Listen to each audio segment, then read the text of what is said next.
স্বাগত নিউজ 24 রাতের সংবাদে আপনাদের সঙ্গে আছি আমি সজল দাস। 5 ম্যাচ সিরিজের দ্বিতীয় টি-20তে নিউজিল্যান্ডকে 4 রানে হারিয়েছে বাংলাদেশ। মিরপুরে টস জিতে ব্যাট করতে নেমে স্কোরবোর্ডে 141 রান জমা করে বাংলাদেশ। জবাবে ব্যাট করতে নেমে নির্ধারিত ওভারে 137 রান তোলে কিউইরা। এই জয়ে সিরিজে 2-0 ব্যবধানে এগিয়ে গেল Bangladesh. Man of the match নির্বাচিত হয়েছেন মাহমুদুল্লাহ। বিস্তারিত জানাচ্ছেন তৌহিদুল ইসলাম। মিরপুর হোম অফ ক্রিকেটে টস জিতে ব্যাট করতে নেমে দুই ওপেনার নাইম ও লিটনের ব্যাটে শুরুটা ভালোই করে টাইগাররা। দুজনে মিলে গড়েন 59 রানের জুটি। লিটন 33 রানে ফেরার পর দ্রুত সাজঘরে ফেরেন মুশফিক ও সাকিব। স্কোরবোর্ডে কোনো রান যোগ করতে পারেননি মুশফিক, আর সাকিব করেছেন 12 রান। দারুণ ছন্দে ব্যাট করতে থাকা নাইম 39 রানে ফেরার পর মাত্র 3 রান করে প্যাভিলিয়নের পথ ধরেন আফিফ। শেষ পর্যন্ত মাহমুদুল্লাহর অপরাজিত 37 রানে ভর করে নির্ধারিত ওভারে 6 উইকেট হারিয়ে স্কোরবোর্ডে 141 রান জমা করে বাংলাদেশ। জবাবে ব্যাট করতে নেমে শুরুটা ভালো করতে পারেনি কিউইরা। আগের দিনে 0 রানে ফেরা রাচিন রবীন্দ্রকে 10 রানে ফেরান সাকিব আল হাসান। ব্যক্তিগত 6 রানে ব্ল্যান্ডেলকে সাজঘরে ফেরান মেহেদী হাসান। আর দারুণ ছন্দে ব্যাট করতে থাকা উইল ইয়ং 22 রানে পরিণত হন সাকিবের দ্বিতীয় শিকারে। চতুর্থ উইকেটে ব্যাট করতে নামা কলিন ডি গ্র্যান্ডহোমকে 8 রানে ফেরান নাসুম। আর 6 রান করে মেহেদীর দ্বিতীয় শিকারে পরিণত হন হেনরি নিকোলস। উইকেটের এক প্রান্ত আগলে লড়াইটা একাই চালিয়ে যান অধিনায়ক লাথাম, তবে শেষ রক্ষা করতে পারেননি তিনিও। 49 বলে 65 রানে অপরাজিত থাকেন লাথাম। আর নির্ধারিত ওভারে 5 উইকেট হারিয়ে স্কোরবোর্ডে 137 রান জমা করে নিউজিল্যান্ড। ফলে 4 রানের জয়ে সিরিজে লিড দ্বিগুণ করল টাইগাররা। তৌহিদুল ইসলাম, নিউজ 24। গেল ম্যাচের তুলনায় আজ উইকেট ভালো ছিল, কিন্তু বিকেলের চেয়ে সন্ধ্যার দিকে ব্যাটসম্যানরা সুবিধা বেশি পেয়েছেন। টস জিতে প্রথমে ব্যাট নেওয়া মাহমুদুল্লাহ রিয়াদ ম্যাচ শেষে এভাবেই করেছেন উইকেটের মূল্যায়ন। 141 রান ডিফেন্ড করায় ক্রেডিট দিয়েছেন বোলারদের। ভালো ছিল আগের ম্যাচের তুলনায়, wicket was pretty good, but আমার মনে হয় দিনের বেলায় যখন আমরা ব্যাটিং করেছি কিছুটা স্পিন ধরছিল, একটু বাউন্সও একটু উঁচু নিচু হচ্ছিল, বাট আন্ডার লাইটসে আমার মনে হয় উইকেট ওয়াজ গেটিং বেটার। আমার মনে হয় যে বলাররা খুবই ভালো বোলিং করেছে, এই উইকেটে 140 ডিফেন্ড করতে পেরেছে, so credit goes to the বলার। নাইম এবং লিটন খুবই ভালো ব্যাটিং করেছে। আমাদের যেরকম শুরুটা দরকার ছিল, পাওয়ার প্লেতে পারফেক্ট শুরু করে দিয়েছে আমাদের জন্য। They batted really well, we had a good partnership early on. এদিকে সিরিজের দ্বিতীয় টি-20তে নিউজিল্যান্ডকে হারিয়ে র্যাঙ্কিংয়ের 6-এ উঠে এসেছে বাংলাদেশ। 241 পয়েন্ট নিয়ে টাইগাররা পেছনে ফেলেছে অস্ট্রেলিয়াকে। টি-20 র্যাঙ্কিংয়ে শীর্ষে রয়েছে ইংল্যান্ড। টি-20 র্যাঙ্কিংয়ের শীর্ষে আছে ইংল্যান্ডের পয়েন্ট 278। 257 পয়েন্ট নিয়ে 4-এ রয়েছে নিউজিল্যান্ড। কিউইদের বিপক্ষে প্রথম টি-20 জিতে র্যাঙ্কিংয়ে 10 থেকে 1 লাফে 7-এ উঠে এসেছিল টাইগাররা। আর 4 রানে দ্বিতীয় ম্যাচ জিতে র্যাঙ্কিংয়ে সুখবর পেল টাইগাররা। চলতি সিরিজে 4-1 ব্যবধানে জিতলেও র্যাঙ্কিংয়ে 5-এ ওঠার সুযোগ থাকছে বাংলাদেশের সামনে। তবে এক্ষেত্রে শ্রীলঙ্কার বিপক্ষে টি-20 সিরিজে হারতে হবে র্যাঙ্কিংয়ের বাংলাদেশের ওপরে থাকা দক্ষিণ আফ্রিকাকে।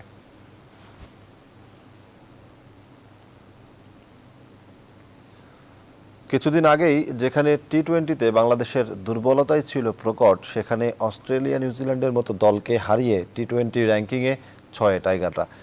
সামনে আছে 5-এ ওঠার হাতছানি। গোটা বিষয়কে বাংলাদেশ ক্রিকেটের জন্য বিশাল অর্জন বলে উল্লেখ করেছেন বিসিবির সাবেক পরিচালক খন্দকার জামিল উদ্দিন। যেখানে আমরা কিছুদিন আগে 10 নম্বরে ছিলাম, সেখানে 1 লাফে আজকে আমরা 6-এ উঠে আসলাম। অস্ট্রেলিয়ার সঙ্গে জিতে 7-এ ছিলাম, আজকে 6-এ আসলাম। 4-1 যদি আমরা সিরিজ জিতি তাহলে আমরা 5 নম্বরে উঠে আসবো। এটা তো বিশাল একটা অর্জন বলতেই হবে। কারণ টি-20 ক্রিকেটে কিন্তু বাংলাদেশ খুব একটা ভালো করছিল না বিগত অনেক বছর থেকে। আমাদের র্যাঙ্কিং দীর্ঘদিন থেকে 10 নম্বরে ছিল, যার জন্য আমাদেরকে টি-20 বিশ্বকাপে এবারে আসলে কোয়ালিফাই খেলতে হবে। বাট এই যে 5-এ যদি আমরা আসতে পারি নিউজিল্যান্ডকে 4-1 সিরিজ হারিয়ে, সেটা কিন্তু আগামী বিশ্বকাপে আমাদেরকে সরাসরি কিন্তু ফাইনাল রাউন্ডে খেলার সুযোগ করে দিবে। আমাদের কোয়ালিফাই খেলতে হবে না।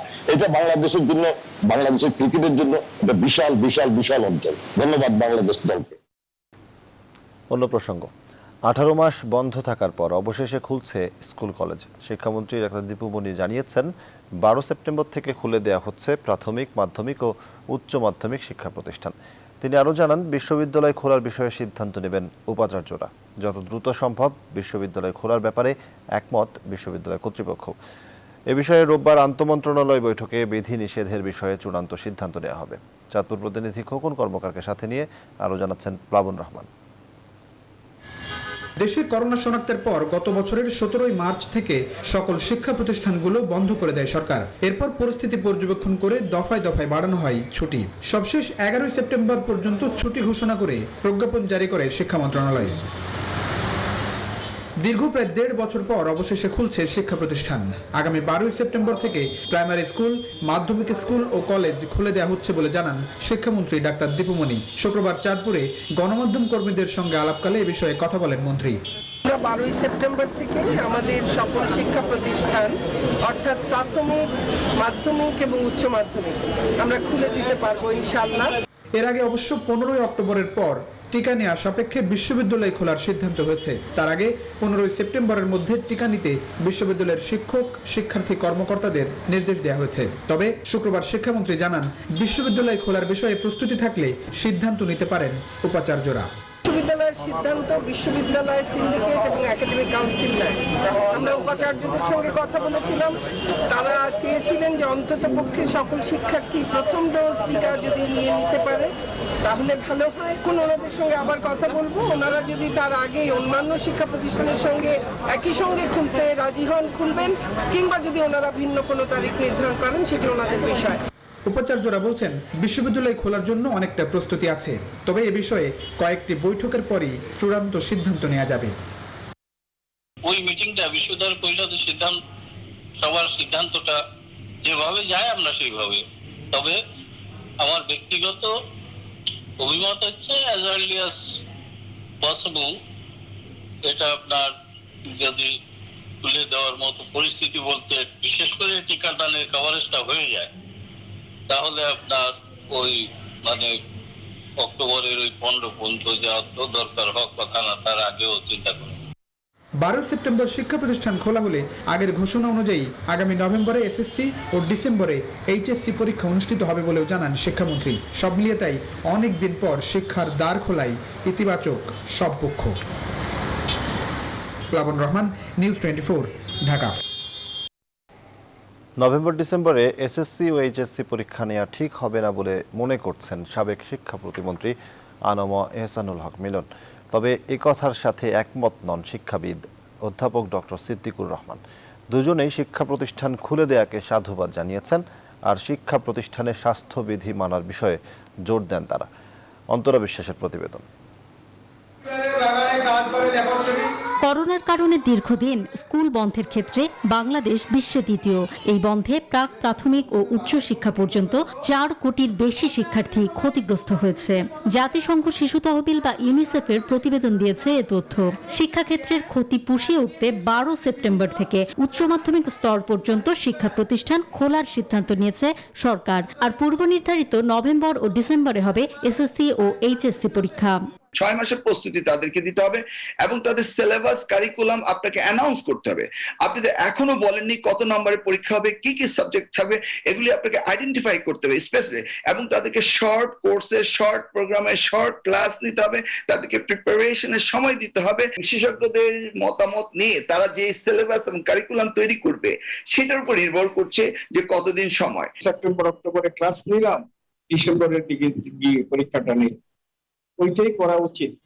শিক্ষা মন্ত্রণালয় জানায়, টিকা দেওয়ার সাপেক্ষে বিশ্ববিদ্যালয়গুলো আগামী 15 অক্টোবরের পর থেকে খোলার বিষয়ে সিদ্ধান্ত নিয়েছে। তবে তার আগেও খোলা হতে পারে। শিক্ষক, কর্মচারী, কর্মকর্তা এবং শিক্ষার্থীদেরকে টিকা দেওয়ার পর, ভ্যাকসিন দেওয়ার পর ইউনিভার্সিটি খোলা উচিত। যারা ভ্যাকসিন নিবে না ইচ্ছাকৃতভাবে, তাদেরকে ইউনিভার্সিটিতে ঢুকতে দেওয়া যাবে না। 1, 2 নম্বর, ইউনিভার্সিটিতে যতদিন এই করোনার প্রকোপ থাকে ততদিন ইউনিভার্সিটিতে ডাবল শিফটে ক্লাস বাঞ্ছনীয়। মানে এক এক বেঞ্চে যেখানে 2 জন বসতো ওখানে 1 জন বসবে, বিশ্ববিদ্যালয় মঞ্জুরি কমিশনের হিসাবে দেশের বিশ্ববিদ্যালয়ের 40% বেশি শিক্ষার্থী আর 95% বেশি শিক্ষক এরই মধ্যে টিকা নিয়েছেন। শিক্ষা প্রতিষ্ঠান খুলে দেওয়ার বিষয়ে আগামী রোববার আন্তঃমন্ত্রণালয় সভা ডাকা হয়েছে, সেখানে আরও সিদ্ধান্ত আসবে। অন্তরা বিশ্বাস, নিউজ 24, ঢাকা। জাতির পিতা বঙ্গবন্ধু শেখ মুজিবুর রহমানের পরিবারের সদস্য সহ গুরুত্বপূর্ণ ব্যক্তিদের দৈহিক নিরাপত্তার বিষয়টি অন্তর্ভুক্ত করে নতুন আইনের খসড়া সংসদে উঠেছে। সংসদ কাজে প্রধানমন্ত্রীর কার্যালয়ে দায়িত্বপ্রাপ্ত মুক্তিযুদ্ধ বিষয়ক মন্ত্রী আকমা মোজাম্মেল হক বিশেষ নিরাপত্তা বাহিনী বিল 2021 সংসদে উত্থাপন করেন। পরে বিলটি 30 দিনের মধ্যে পরীক্ষা করে সংসদে প্রতিবেদন দেওয়ার জন্য আইন, বিচার ও সংসদ বিষয়ক মন্ত্রণালয় সম্পর্কিত সংসদীয় স্থায়ী কমিটিতে পাঠানো হয়। এছাড়া বার কাউন্সিল পরিচালনায় অ্যাডহক কমিটির বিধান রেখে আইন সংশোধনের প্রস্তাব সংসদে উপস্থাপন করা হয়। আইনমন্ত্রী আনিসুল হক আইনটি উত্থাপন করেন। একই সঙ্গে সংসদের বিরোধী দলীয় নেতা ও উপনেতার পারিতোষিক ও বিশেষাধিকার সংক্রান্ত সামরিক আমলের আইন বাতিল করে নতুন আইন করতে সংসদে বিল উত্থাপন করা হয়েছে।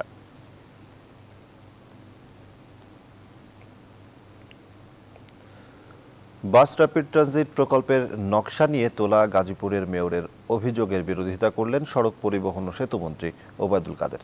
বললেন, এই নকশায় কোনো প্রকার ত্রুটি নেই। সকালে প্রকল্পের কাজ পরিদর্শন শেষে সাংবাদিকদের করা প্রশ্নের জবাবে একথা জানান তিনি। এই সময় প্রকল্পের কাজ 2022 সালের ডিসেম্বরে শেষ হবে বলেও আশ্বাস দেন ওবায়দুল কাদের। শেখ শফিউদ্দিন জিন্নাকে সাথে নিয়ে আরও জানাচ্ছেন নাইম আলজিকো। ঢাকা শাহজালাল আন্তর্জাতিক বিমানবন্দর থেকে গাজীপুর পর্যন্ত পুরো সড়কে চলছে বাস র্যাপিড ট্রানজিট বিআরটি প্রকল্পের নির্মাণ কাজ, আর তাতে মাঝে মধ্যেই বিড়ম্বনায় পড়ছেন আশেপাশের বাসিন্দারা। এই পথে যাত্রীদের যানজটের দুর্ভোগ এখন নিত্যসঙ্গী। সরু রাস্তায় যেন ঘুরে না গাড়ির চাকা। কবে প্রকল্প শেষ হবে তার অপেক্ষায় দিন গুনছেন যাত্রীরা। আমাদের যে দুর্ভোগ হচ্ছে আসলে এটা বলা বাহুল্য। আধা ঘন্টা, 1 ঘন্টা, 1.5 ঘন্টা, 3 ঘন্টা জামে পার হয়ে যায় এই জায়গায়। এটাই চাবো যে রাস্তাটা যেমন ক্লিয়ার হয়।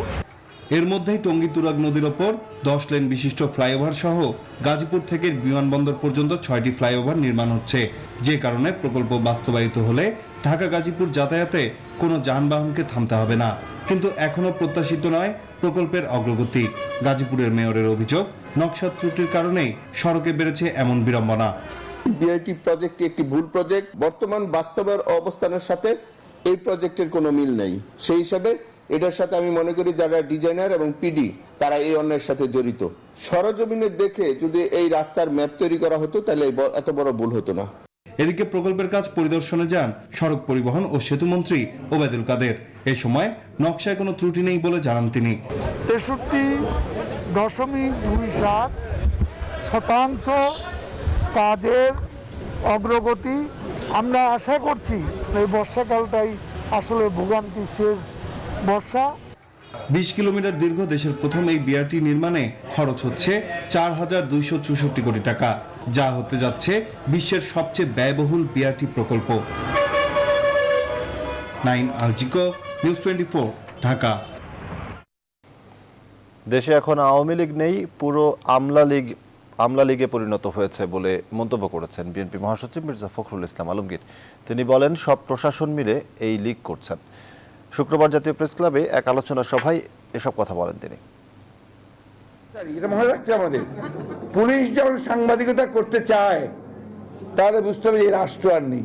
সরকারি আমলারাই সবচেয়ে বেশি আওয়ামী লীগের দায়িত্ব পালন করেন। আওয়ামী লীগ কোথায়? আওয়ামী লীগ তো নাই এখন তো পুরো আমলা লীগ। এই আমলা মানে সামরিক, বেসামরিক, পুলিশ সব ঠিক থাকলে রোববার থেকে চালু হচ্ছে ভারত বাংলাদেশ এয়ার বাবল ব্যবস্থাপনা। ভারতের বেসামরিক বিমান পরিবহন মন্ত্রণালয় সূত্র বলছে, প্রথম ধাপে চালু হবে air India, SpiceJet, Indigo, Bangladesh বিমান এবং ইউএস বাংলা। কলকাতা প্রতিনিধি ভাস্কর সর্দারের প্রতিবেদন। মঙ্গল ও শুক্রবার ঢাকা টু কলকাতা এবং বৃহস্পতিবার ঢাকা টু দিল্লি চলাচল করবে বাংলাদেশ বিমান। বাকিগুলো শিডিউল তৈরি হচ্ছে। এ বিষয়ে কলকাতাস্থিত বাংলাদেশ ডেপুটি হাইকমিশনার জনাব তৌফিক হাসান জানান, এক্ষেত্রে ঢাকার সাথে দিল্লি, কলকাতা, মুম্বাই এবং চেন্নাইয়ের এয়ার বাবল এই অ্যারেঞ্জমেন্টটা থাকবে। তবে উল্লেখযোগ্য বিষয় হলো ভারতে অবস্থানরত বাংলাদেশিদের জন্য এয়ার বাবলের কারণে বিমানে যেতে কোনো এনওসির প্রয়োজন পড়বে না, যা এতদিন সড়ক পথের সীমান্তে প্রয়োজন ছিল। 6টা বর্ডার ওপেন আছে, যেটিতে বাংলাদেশিরা যারা চিকিৎসার জন্য এখানে আসছেন বাংলাদেশে ফেরত যেতে পারছেন, তো তাদেরকে একটা বাধ্যতামূলক এনওসি নিয়ে যেতে হচ্ছে আমাদের কাছ থেকে। তো এয়ার বাবল শুরু হলে সেই এনওসির প্রভিশনটা আর থাকবে না। অপরদিকে বহু ভারতীয় পড়াশোনা ও জীবিকার কারণে অবস্থান করেন বাংলাদেশে। এয়ার বাবল চালু হচ্ছে শুনে খুশি ভারতীয়রাও। প্রচুর সুবিধা হবে আমার জন্য, যাতায়াতের জন্য বহুত সুবিধা হবে, বাই এয়ার যাতায়াত করলে ভালো হবে। আর এখানে বাইরে উঠলে বহু ঝামেলা হয়, সমস্যা হয়, বর্ডারে যায় ওখানে যাতায়াত করলে সমস্যা হয় প্রচুর। এয়ার বাবল চালু হলে প্রচুর সুবিধা হবে। তবে এয়ার বাবল চালু হলেও এখনই শুরু হচ্ছে না বাণিজ্যিকভাবে যাত্রীবাহী বিমান পরিষেবা। দেশটির কেন্দ্রীয় সরকার সিদ্ধান্ত নিয়েছে আগামী 30শে সেপ্টেম্বর পর্যন্ত বাণিজ্যিকভাবে বন্ধ থাকবে আন্তর্জাতিক যাত্রীবাহী বিমান চলাচল। ক্যামেরা সাকিল আবদিনের সাথে ভাস্কর সর্দার, নিউজ 24, কলকাতা। এবারে আফগান প্রসঙ্গ। আফগানিস্তানে সরকার গঠনের ঘোষণা শনিবার হতে পারে বলে জানিয়েছে তালেবানের এক মুখপাত্র। আর দলটির সহ প্রতিষ্ঠাতা মোল্লা আব্দুল গনি বারাদারের নেতৃত্বেই গঠিত হচ্ছে এই নতুন সরকার। এদিকে নারী অধিকারের দাবিতে রাস্তায় নেমেছে কাবুলের নারীরা। তবে বিশ্লেষকরা বলছেন নতুন এই সরকারের প্রধানতম চ্যালেঞ্জ হবে যুদ্ধবিধ্বস্ত দেশ পুনর্গঠন। তালেবানের সাথে কাজ করতে আগ্রহ দেখিয়েছে যুক্তরাষ্ট্র, তবে স্বীকৃতি না দিলেও তাদের সঙ্গে সরাসরি যোগাযোগ রাখতে চায় ব্রিটেন। মাসুদ রানার ডেস্ক রিপোর্ট। শুক্রবার আফগানিস্তানের সরকার গঠনের ঘোষণা দেওয়ার কথা থাকলেও তা শনিবার হতে যাচ্ছে বলে জানিয়েছেন দলটির মুখপাত্র জাবিউল্লাহ মুজাহিদ, যেখানে রাজনৈতিক কার্যালয়ের প্রধান হিসেবে দায়িত্ব পালন করবেন মোল্লা বারাদার। যুক্তরাষ্ট্রের হামলার মুখে 2001 সালে তালেবানের অন্য নেতাদের সঙ্গে প্রথমে কাবুল, তারপর দেশ ছেড়ে পাকিস্তানে আশ্রয় নিয়েছিলেন তিনি। এরপর পাকিস্তানের সন্ত্রাসবাদের মামলায় 8 বছর তাকে কারাভোগ করতে হয়েছিল। শেষ পর্যন্ত দীর্ঘ 20 বছরের নির্বাসিত জীবন আর কারাবাসের পর বিজয়ীর বেশে দেশে ফিরেই আফগানের মসনদে বসতে যাচ্ছে মোল্লা বারাদার। কাবুল দখলের পর সবাইকে নিয়ে একটি সরকার গঠনের পরিকল্পনার কথা জানালেও শেষ পর্যন্ত নতুন অন্তর্বর্তী সরকারে কেবল নিজেদের লোকজনকেই রাখছে তালেবান। তালেবানের রাজনৈতিক কার্যালয়ের প্রধান হিসেবে দায়িত্ব পালন করবে বারাদার, আর সাথে নতুন সরকারের শীর্ষ পর্যায়ে তালেবানের আরেক সহ প্রতিষ্ঠাতা মোল্লা উমরের ছেলে মোল্লা ইয়াকুব এবং শের মোহাম্মদ আব্বাসকেও দেখা যাবে। তবে যাদের নিয়ে সরকার গঠন হোক না কেন, আফগানিস্তানে তালেবানের সর্বোচ্চ নেতা আখুন্দাজের হাতেই সর্বময় ক্ষমতা থাকছে। এদিকে আফগানিস্তানে তালেবান সরকার গঠন ঘোষণার আগেই রাজধানী কাবুলের রাস্তায় নেমেছে নারীরা। বিক্ষোভকারীরা আফগানিস্তানে নারীদের শিক্ষার অধিকার এবং 2 দশকে নারীদের অগ্রগতিকে ধরে রাখার আহ্বান জানিয়েছে। সরকার গঠনের আগে 4 মন্ত্রীর নাম ঘোষণা করে তালেবান, আর নতুন সরকারে 25টি মন্ত্রণালয় এবং 12 সদস্যের একটি শুরা কাউন্সিল থাকছে। এদিকে আফগানিস্তানে তালেবান সরকারকে স্বীকৃতি না দিলেও তাদের সঙ্গে কাজ ও সরাসরি যোগাযোগ রাখতে চায় ব্রিটেন। তবে তালেবানের সাথে কাজ করতে আগ্রহ দেখিয়েছে যুক্তরাষ্ট্র। বিশ্লেষকরা বলছেন নতুন সরকারকে পড়তে হবে নানা চ্যালেঞ্জের মুখে। মাসুদ রানা, নিউজ 24। প্রাকৃতিক দুর্যোগে বিপর্যস্ত হয়ে পড়েছে যুক্তরাষ্ট্র। ঘূর্ণিঝড় আইডার প্রভাবে সৃষ্ট বন্যা পরিস্থিতির কারণে যুক্তরাষ্ট্রের নিউ ইয়র্ক ও নিউ জার্সিতে শিশুসহ অন্তত 50 জনের মৃত্যু হয়েছে।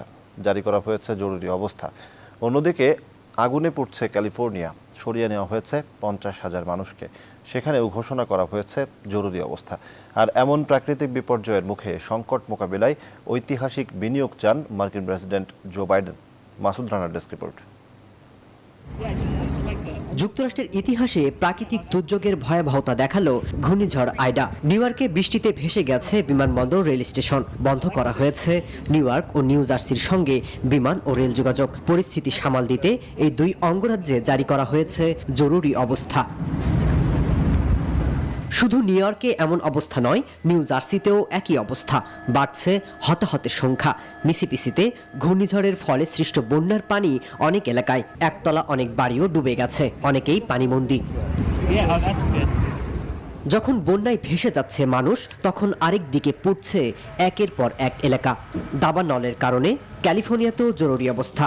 ধারণা করা হচ্ছে এবারের দাবানল গেল কয়েক বছরের দাবানলকে ছাড়িয়ে যেতে পারে। এসব এলাকা থেকে প্রায় 50,000 মানুষকে এরই মাঝে সরিয়ে নেওয়া হয়েছে। ঝুঁকিতে পড়েছে প্রায় 32,000 ঘরবাড়ি।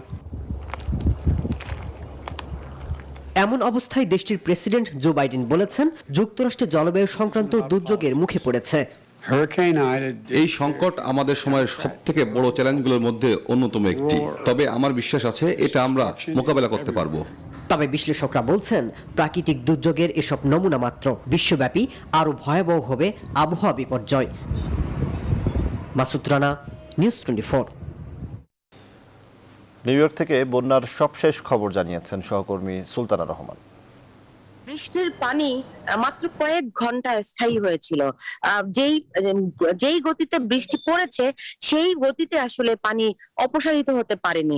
মূলত এ কারণে কিন্তু আকস্মিক বন্যার সৃষ্টি হয়েছিল এবং সেই অল্প সময়ের ব্যবধানে এই পানির স্রোত মানুষের বাড়ি ঘরে ঢুকে মূলত হতাহতের ঘটনাগুলো ঘটে এবং মূলত বেসমেন্ট গুলোতে যারা বসবাস করেন তারা সবচেয়ে বেশি ক্ষতিগ্রস্ত হন। প্রায় লাখো মানুষ পানিতে আটকা পড়েন। শুধুমাত্র নিউ ইয়র্কেই অন্তত 16 জনের প্রাণহানি হয়েছে, এদের মধ্যে শুধুমাত্র 8 জন নিউ ইয়র্কের কুইন্সেই। অন্যান্য এলাকায়ও রয়েছে 3 জন মানুষ মারা গেছে, যারা হঠাৎ করে বৃষ্টির পানি বেড়ে যাওয়ায় রাস্তায় ছিলেন, পথে ছিলেন, তারা গাড়ির মধ্যেই আটকে পড়ে মারা যান। তারা গাড়ি থেকে বের হওয়ার আসলে সুযোগ পায়নি। এত দ্রুত এত আকস্মিক ঘটনাগুলো ঘটে গেছে। এখন পর্যন্ত প্রায় 50 জন মানুষের প্রাণহানি হয়েছে। শুধুমাত্র নিউ জার্সিতেই মারা গেছে 23 জন। সেখানে টর্নেডো, একদিকে বৃষ্টি, টর্নেডো, অন্যদিকে একেবারে লন্ডভন্ড একটি অবস্থা হয়েছিল। বাংলাদেশি কমিউনিটির কোনো হতাহতের খবর পাওয়া যায়নি, তবে অনেকেরই বাড়ি ঘরে কিন্তু পানি প্রবেশ করেছে, অনেকেই আত্মীয় স্বজনের বাসায় আশ্রয় নিয়েছে। এখন এই মুহূর্তে কিন্তু পানি কোথাও নেই, কিন্তু পানি প্রবেশ করার কারণে যে ক্ষয়ক্ষতির মুখে পড়েছে সেটি সবাইকে সামাল দিতে হচ্ছে।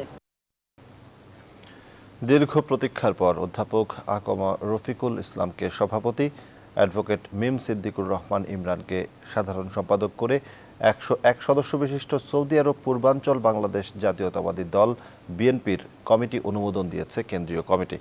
বৃহস্পতিবার সৌদি আরবের রিয়াদে বিএনপির 43তম প্রতিষ্ঠাবার্ষিকী উপলক্ষে আয়োজিত এক ভার্চুয়াল আলোচনা সভায় বিএনপির মহাসচিব স্বাক্ষরিত এই কমিটি প্রকাশ করা হয়।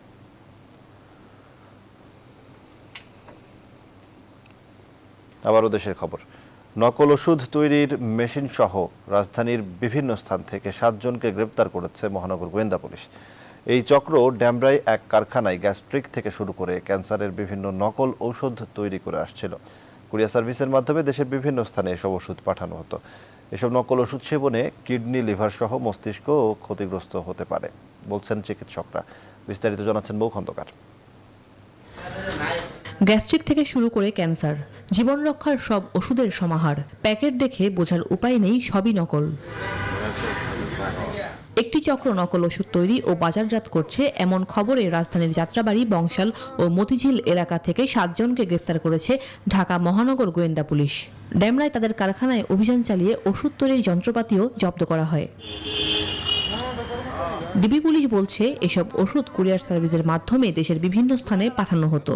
নকল ওষুধের বিরুদ্ধে যেন আমরা কঠোর ব্যবস্থা নিই, সেই লক্ষ্যে কিন্তু আমরা এই কাজগুলি করে যাচ্ছি এবং নকল ওষুধের বিরুদ্ধে আমরা কঠোর আইনগত ব্যবস্থা নিব। কিন্তু জনগণ এই ব্যাপারগুলিতে আরো সচেষ্ট হওয়া উচিত। চিকিৎসকরা বলছেন, নকল ওষুধের ব্যবহারে ক্ষতি মারাত্মক। নকল অ্যান্টিবায়োটিক খেয়ে আসলে পরবর্তীতে দেখা যায় সেই জীবাণুর জন্য এই অ্যান্টিবায়োটিক সেবনে পরবর্তীতে কোনো কাজ করছে না। এসব ক্ষেত্রে জীবাণু ঘটিত সংক্রমণের চিকিৎসায় আমাদের চিকিৎসকদের অনেক বেগ পেতে হয় চিকিৎসা করতে।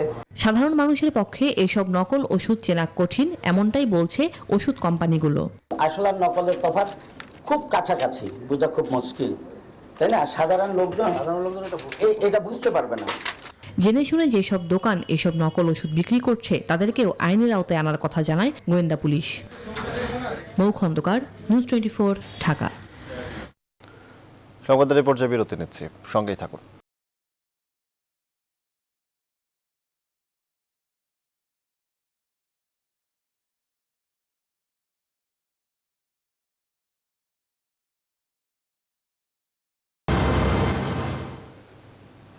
আবার স্বাগত নিউজ 24 সংবাদে।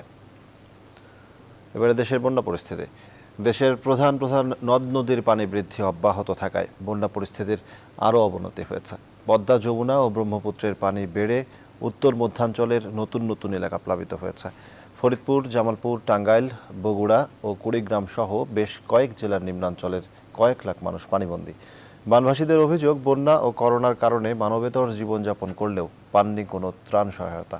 প্রতিনিধিদের পাঠানো তথ্যচিত্রে ডেস্ক রিপোর্ট। ফরিদপুরে পদ্মা নদীর পানি বৃদ্ধি পাওয়ায় বন্যা পরিস্থিতির আরও অবনতি হয়েছে। সদরপুর, চরভদ্রাসন, ভাঙ্গা উপজেলার বেশ কিছু ইউনিয়নের বেশিরভাগ গ্রাম নতুন করে প্লাবিত হয়েছে। গেল এক সপ্তাহ ধরেই বগুড়ার বিভিন্ন পয়েন্টে যমুনার পানি বেড়েই চলেছে। সারিয়াকান্দি, সোনাতলা ও ধুনট উপজেলার নিম্নাঞ্চল প্লাবিত হয়েছে। আমাদের বাড়ির আশেপাশে পানি, আমরা বাড়ি থেকে বাইরে হতে পারতেছি না নৌকা ছাড়া। বাড়ি ঘরে পানি উঠছে, মানে চুলা ডুবে গেছে, টয়লেট, টিউবওয়েল ডুবে গেছে। জামালপুরে যমুনা নদীর পানি বাহাদুরাবাদ ঘাট পয়েন্টে বিপদসীমার 63 সেন্টিমিটার উপর দিয়ে প্রবাহিত হচ্ছে। 30টি গ্রামের অন্তত 50,000 মানুষ পানিবন্দী হয়ে পড়েছে। টাঙ্গাইলে যমুনা ও ধলেশ্বরী নদীর পানি বাড়ছে। প্লাবিত হয়েছে সদর, বাসাইল, কালিহাতী, ভুয়াপুর সহ বিভিন্ন উপজেলার নিম্নাঞ্চল। আমন ধান তলান ভাব হয়ে গেছে, বাড়ি ঘরে পানি উঠে গেছে। এই এলাকায় যদি সরকার কোনো অনুদান দেন গরিব দুঃখী মানুষের জন্য, অবশ্যই তাদের উপকার হয়।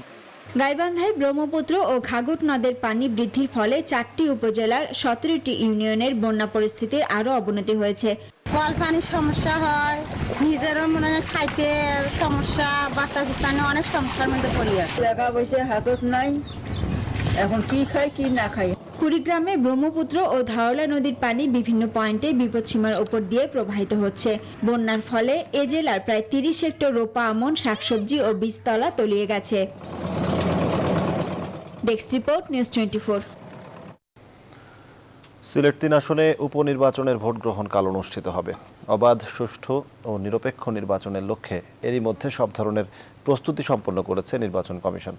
এই উপনির্বাচনে বিভিন্ন রাজনৈতিক দলের প্রার্থীরা প্রতিদ্বন্দ্বিতা করলেও মূলত লড়াই হবে আওয়ামী লীগ, জাতীয় পার্টি ও স্বতন্ত্র প্রার্থীর মধ্যে, এমনটা বলছেন সাধারণ ভোটাররা।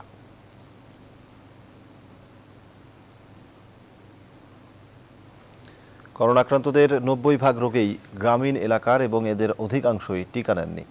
এই কারণে মৃত্যুর সংখ্যা বেশি ছিল বলে মনে করেন স্বাস্থ্য অধিদপ্তরের মহাপরিচালক আবুল বাশার মোহাম্মদ খুরশিদ আলম। রাজধানীর বাইরের একাধিক জেলার বেশ কয়েকটি বড় হাসপাতাল পরিদর্শন করে এমনটাই মনে হয়েছে তার। সকালে পাবলিক হেলথ অ্যাসোসিয়েশন অব বাংলাদেশের বার্ষিক সম্মেলনের উদ্বোধনী অনুষ্ঠানে এই কথা বলেন তিনি। করোনা মোকাবেলায় উপজেলা পর্যায়ের হাসপাতালে অক্সিজেনের সরবরাহ ব্যবস্থা করা হয়েছে বলেও জানান তিনি। প্রতিটি উপজেলা স্বাস্থ্য কেন্দ্রে করোনা আক্রান্তদের জন্য বরাদ্দ রাখা হয়েছে 10টি করে শয্যা।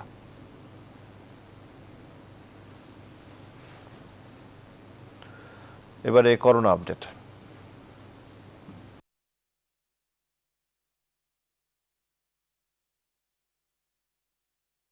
কাপটা ভালো করে ধুয়ে এক কাপ চা। কাপ তো ভালো করে ধুইতেছি, তো আপনি হাতটা ধুবেন না? তো চা মাছটা ঠিক করে পড়েন। মাছ পয়লা চা খামু কেমনে? খাওয়ার আগে নামাইবেন, খাওয়ার পরে উঠাইবেন। নিয়ম মেনে সবাই একসাথে করোনা ঠেকাই। করোনায় 76 দিন পর সর্বনিম্ন মৃত্যু দেখল দেশ। 24 ঘন্টায় এই ভাইরাসে আক্রান্ত হয়ে মৃত্যুবরণ করেছেন আরও 70 জন।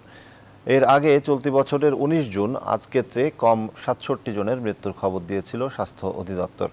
এছাড়া একই সময়ে করোনায় নতুন করে শনাক্ত হয়েছেন 3,167 জন। শুক্রবার স্বাস্থ্য অধিদপ্তরের করোনা বিষয়ক সংবাদ বিজ্ঞপ্তিতে এই তথ্য জানানো হয়। একদিনে মারা যাওয়া 70 জনকে নিয়ে দেশে করোনাতে সরকারি হিসাবে এখন পর্যন্ত মোট প্রাণ হারালেন 26,432 জন। একই সময়ে শনাক্ত হওয়া 3,167 জনকে নিয়ে এখন পর্যন্ত করোনা আক্রান্ত রোগী মোট শনাক্ত হলেন 15,10,283 জন। একই সময়ে করোনাতে রোগী শনাক্তের হার 10.76%।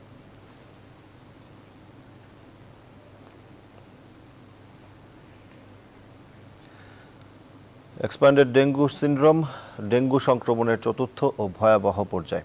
চিকিৎসকরা বলছেন এই পর্যায় খুবই বিরল হলেও এবছর তা বেশি দেখা যাচ্ছে। সেই সাথে শকে যাওয়া রোগীর সংখ্যাও 35% বেশি।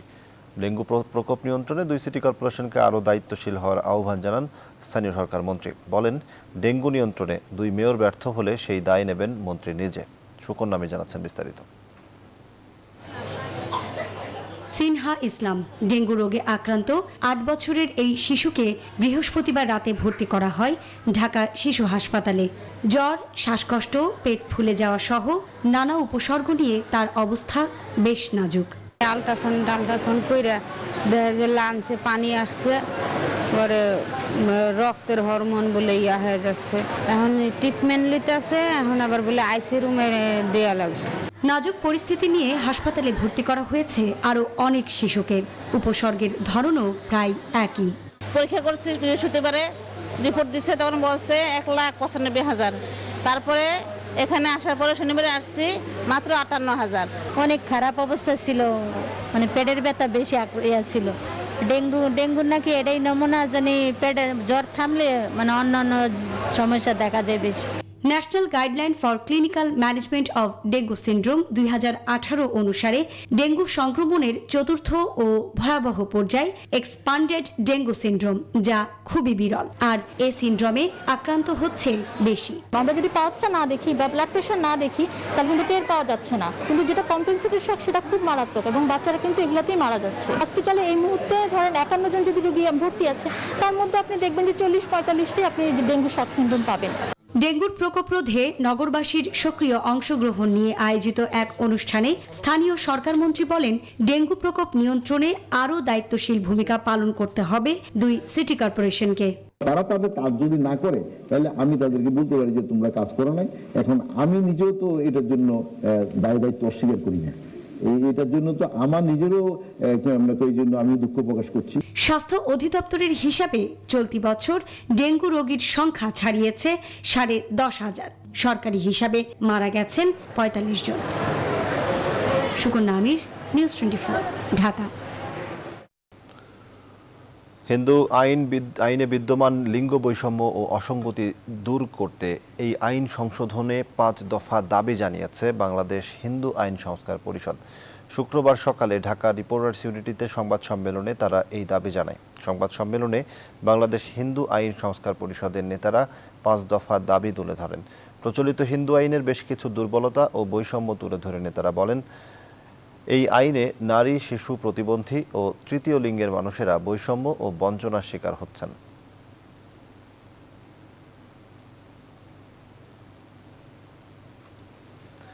হিন্দু সম্প্রদায়ের হাজার বছরের ঐক্য এবং ঐতিহ্যকে বিলীন করার অপচেষ্টা নিয়ে হিন্দুদের ঘরে ঘরে অশান্তি সৃষ্টির পায়তারা করছে বেসরকারি সংস্থা মানুষের জন্য ফাউন্ডেশন।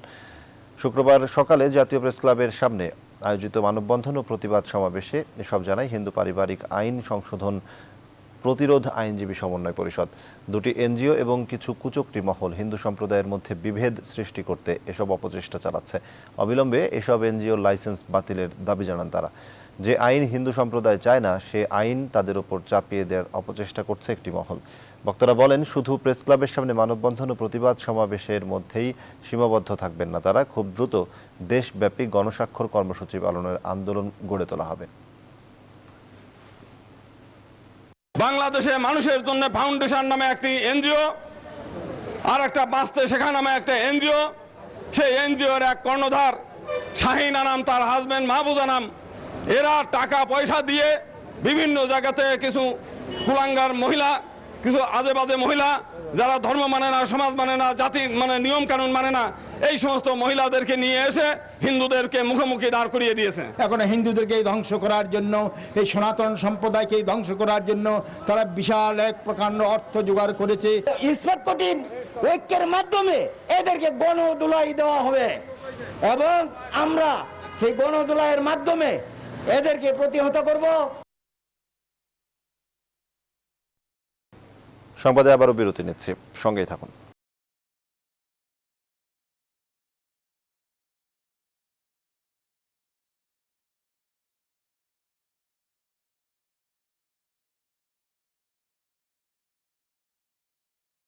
আবারও স্বাগত নিউজ 24 সংবাদে। এবারে দেশের বিভিন্ন স্থানে ঘটে যাওয়া ঘটনা নিয়ে টুকরো খবর।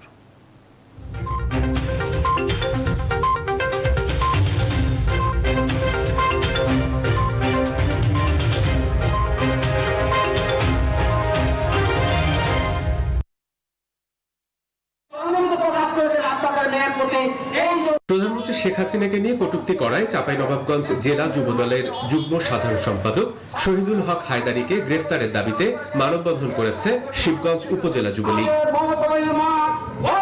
বঙ্গবন্ধুর জন্মশতবার্ষিকী উদযাপন উপলক্ষে মানিকগঞ্জে গণপরিবহনে দুর্নীতি বিরোধী সচেতনতামূলক স্টিকার লাগানো কর্মসূচি উদ্বোধন করা হয়েছে। নাটোরে মোটরসাইকেলের ধাক্কায় মহাদেব কর্মকার নামে এক মুক্তিযোদ্ধা নিহত হয়েছেন। শুক্রবার দুপুরে শহরের বড়গাছা পালপাড়া সড়কে এই দুর্ঘটনা ঘটে। লক্ষ্মীপুরের রামগঞ্জের করপাড়া ইউনিয়ন পরিষদ চেয়ারম্যান মজিবুল হক মুজিবের বিরুদ্ধে অনিয়ম ও স্বজনপ্রীতির অভিযোগে সংবাদ সম্মেলন করেছেন ভুক্তভোগীরা। শ্রমিক ছাঁটাই ও নির্যাতন বন্ধ, বেকার শ্রমিকদের জন্য কর্মসংস্থান সৃষ্টি সহ 15 দফা দাবিতে বরিশাল নগরীতে বিভিন্ন শ্রমিক সংগঠন বিক্ষোভ সমাবেশ ও মিছিল করেছে। গাজীপুরের কালিয়াকৈরে স্কুল ছাত্রী ধর্ষণ চেষ্টার মামলা তুলে নিতে পরিবারকে বিভিন্ন ভয় ভীতি ও হুমকি দেওয়ার প্রতিবাদে মানববন্ধন করেছে ভুক্তভোগী পরিবারটি। Desk report, news 24। এবারে ফার্স্ট সিকিউরিটি ইসলামী ব্যাংক অর্থ বাণিজ্যের সংবাদ।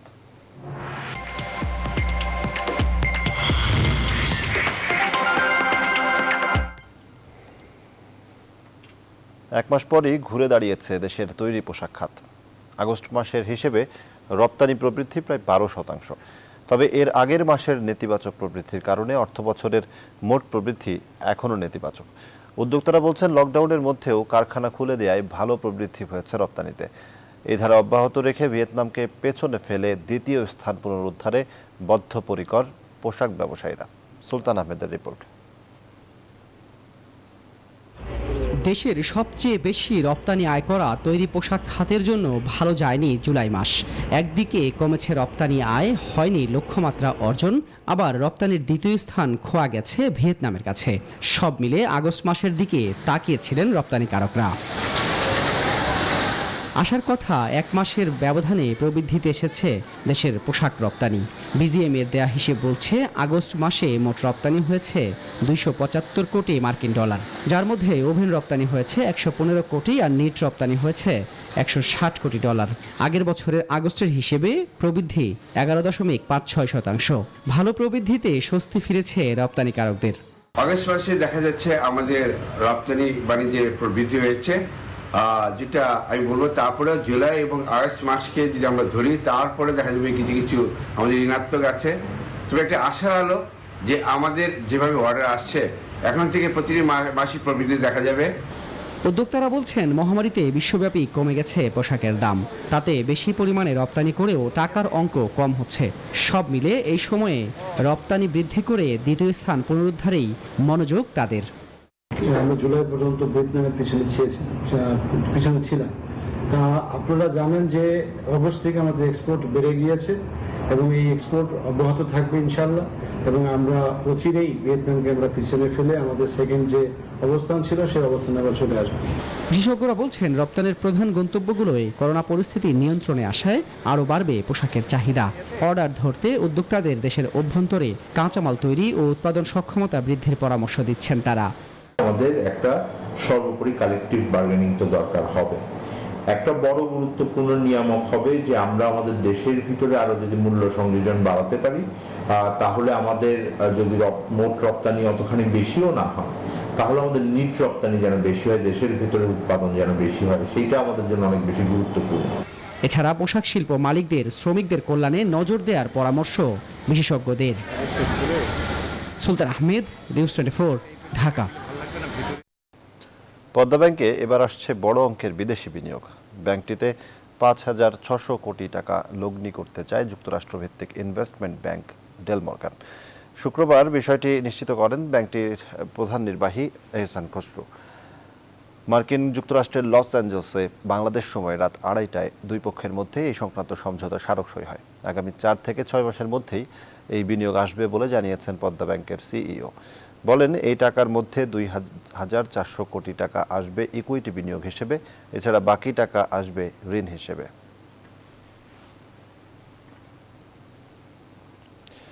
এবারে নগদের সৌজন্যে আমাদের বিশেষ আয়োজন বিজয় থেকে অর্জনে।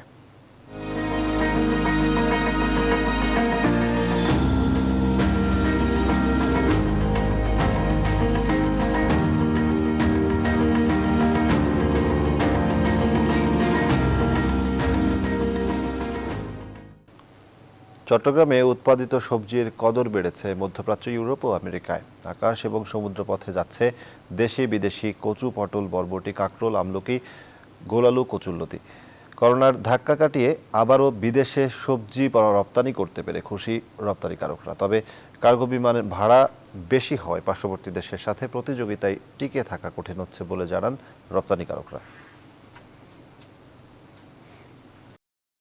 সংবাদ এই ছিল এখনকার মতো। এতক্ষণ সাথে থাকায় ধন্যবাদ সবাইকে।